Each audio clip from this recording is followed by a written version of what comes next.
Nggak sih ngerasa pusing sama angka? Entah itu lihat berita soal ekonomi atau sekedar coba ngertiin kecepatan internet di rumah. Nah ternyata matematika itu bukan cuma soal rumus-rumus ribet loh. Anggap aja ini kayak bahasa rahasia buat ngebaca dunia di sekitar kita. Hari ini kita bakal coba bedah bareng-bareng. Oke, coba bayangin ini. 1/1.000.000 dari 1/1.000.000 detik. Kehidupan mata kita aja udah cepet banget kan? Nah, ini jutaan kali lebih cepet lagi. Terus gimana nulisnya? Masa iya kita harus nulis 0 sepanjang halaman? Ini bukan tebak-tebakan iseng loh, tapi ini tantangan beneran yang dihadapi para ilmuwan setiap hari.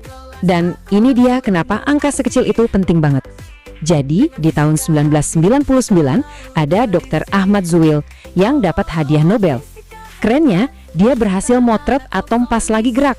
Nah, kameranya itu harus super cepat, secepat femtosecond. Ya, angka yang tadi kita omongin. Ini bukti kalau kita mau lihat hal-hal super kecil, kita juga butuh cara yang pintar buat nulis angka-angka super kecil. Terus, gimana caranya? Nah, ini dia solusinya, yang keren, notasi ilmiah. Gampangnya, ini tuh kayak bahasa gaulnya matematika buat angka-angka yang super gede atau super kecil. Biar nulis dan ngitungnya jadi gampang, nggak libet.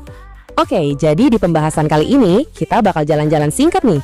Pertama, kita jinakin dulu angka-angka monster. Terus, kita lihat ada apa di antara pecahan.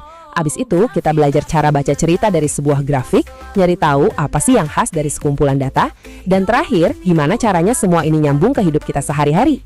Oke, yuk kita langsung masuk ke bagian pertama. Kita bakal fokus ke notasi ilmiah dan lihat gimana saktinya dia buat nanganin angka-angka yang susah banget dibayangin. Dan inilah dia jawabannya, 10 pangkat minus 15. Simpel banget kan? Ini cara keren buat nulis 1 femtosecond. Coba bayangin, semua nol yang bikin pusing itu sekarang disimpan aja di angka kecil minus 15 itu. Jauh lebih rapih dan yang paling penting, praktis banget buat para ilmuwan ngitung. Tapi jangan salah. Notasi ilmiah ini bukan cuma buat yang kecil-kecil doang loh. Buat angka yang super gede juga jago banget. Contohnya nih, luas benua Asia kan lebih dari 44 juta kilometer persegi. Nah, daripada nulis nolnya banyak-banyak, kita bisa persingkat jadi 4,402 dikali 10 pangkat 7. Artinya sama persis, tapi jauh lebih ringkas. Oke, dari angka-angka super besar dan kecil, sekarang kita geser dikit, kita coba lihat hubungan antar angka, khususnya pecahan. Kadang kan kita perlu tahu seberapa jauh sih jarak antara dua pecahan. Kalau kita lihat 2/5 sama 3/7 itu kan kayak bandingin apel sama jeruk ya, susah. Nah triknya itu kita harus cari bahasa yang sama buat mereka berdua. Gimana caranya? Kita samain penyebutnya, jadi sama-sama per 35. Nah sekarang kelihatan jelas banget kan, 14 lawan 15. Tiba-tiba jaraknya jadi kelihatan, cuma beda tipis, yaitu 1/35. Nah tadi kan kita cuma lihat dua angka. Sekarang gimana kalau angkanya ada puluhan atau ratusan? Wah, capek juga kan bacain satu-satu? Disinilah grafik jadi pahlawan. Grafik itu bisa mengubah lautan data yang bikin pusing jadi sebuah cerita yang bisa kita tangkap dalam sekejap. Kita pasti sering lihat yang kayak gini kan? Biasanya di laporan cuaca. Mau tulisannya pakai bahasa apapun, bahasa gambarnya ini universal. Batang yang lebih tinggi, ya berarti angkanya lebih gede. Yang pendek, ya lebih kecil. Mata kita tuh otomatis langsung bisa bandingin, tanpa mikir panjang. Coba deh, liatin sebentar grafiknya. Gak usah baca angkanya satu-satu. Kira-kira cerita apa yang langsung kelihatan? Kota mana yang paling panas? Terus, di mana ya yang perbedaan suhunya paling jauh? Yap, dari sini kita bisa langsung lihat Aswan itu kota yang paling panas dan selisih suhunya juga paling gede. Sebaliknya, Port Said itu suhunya paling stabil, perubahannya paling kecil. Nah, inilah hebatnya visualisasi data. Angka-angka mentah diubah jadi info yang berguna. Oke, kita naik level lagi ya. Kalau kita punya banyak data, seringkali kita pengen tahu nilai yang paling umum atau yang paling mewakili itu yang mana sih? Nah, ternyata ada beberapa cara buat jawab pertanyaan ini. Yang pertama, namanya modus. Gampangnya, modus itu adalah nilai yang paling sering muncul. Paling populer lah. Kayak di pemilu, kandidat yang suaranya paling banyak, ya dialah modusnya.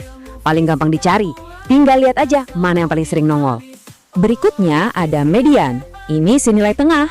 Coba bayangin kita suruh semua orang di ruangan buat baris sesuai tinggi badan. Nah, orang yang pas banget di tengah-tengah barisan itu, itulah medianya. Dia ngebagi grup jadi 2, setengah lebih tinggi dari dia, setengah lagi lebih pendek. Dan yang terakhir ada mean. Nah, ini yang paling sering kita dengar, yaitu rata-rata. Caranya gampang, tinggal jumlahin aja semua nilainya, terus dibagi sama ada berapa banyak data di situ. Nah, ini bagian yang paling seru. Coba lihat deh, kalau kita cuma lihat modus sama mediannya, 2 grup ini kan kelihatannya sama persis ya. Rata-ratanya aja hampir sama. Tapi begitu kita lihat data aslinya, wah beda banget. Grup A nilainya lebih merata. Kalau grup B jomplang banget. Ini pelajaran penting banget. Satu angka statistik aja itu bisa nipu. Kita harus lihat gambaran keseluruhannya. Oke, sekarang kita coba tarik semua ini ke kehidupan kita. Konsep-konsep tadi tuh bukan cuma buat di buku pelajaran loh, kita bisa pakai ini buat lebih ngerti diri kita sendiri. Coba deh bayangin 24 jam waktu kamu sehari, itu kayak satu loyang pie. Kira-kira berapa potong pie yang kepake buat tidur, berapa buat kerja, berapa buat santai-santai. Nah, dengan ngebayangin kayak gitu, kita jadi bisa lihat waktu kita itu sebenarnya lari kemana aja. Kamu bisa coba bikin sendiri loh, gampang kok. Coba catat kegiatan kamu seminggu, terus hitung deh persentasenya. Baru gambar pie waktunya. Siapa tahu kamu kaget sendiri pas lihat berapa banyak waktu yang habis buat scroll medsos, atau seberapa dikit waktu buat ngejalanin hobi. Data itu nggak pernah bohong. Dan cara ini nggak cuma berlaku buat waktu loh, bisa buat apa aja. Contohnya, kebiasaan baca buku. Dari data survei yang kelihatannya simpel, kita bisa dapat gambaran sebenarnya seberapa sih minat baca orang-orang di sekitar kita. Coba kita intip data ini. Dari 32 siswa, ternyata jawaban yang paling banyak atau modusnya itu baca 1 buku. Yang menarik, ternyata banyak juga loh yang nggak baca sama sekali. Nah, data ini kan sebenarnya lagi cerita soal kebiasaan baca di kelompok itu.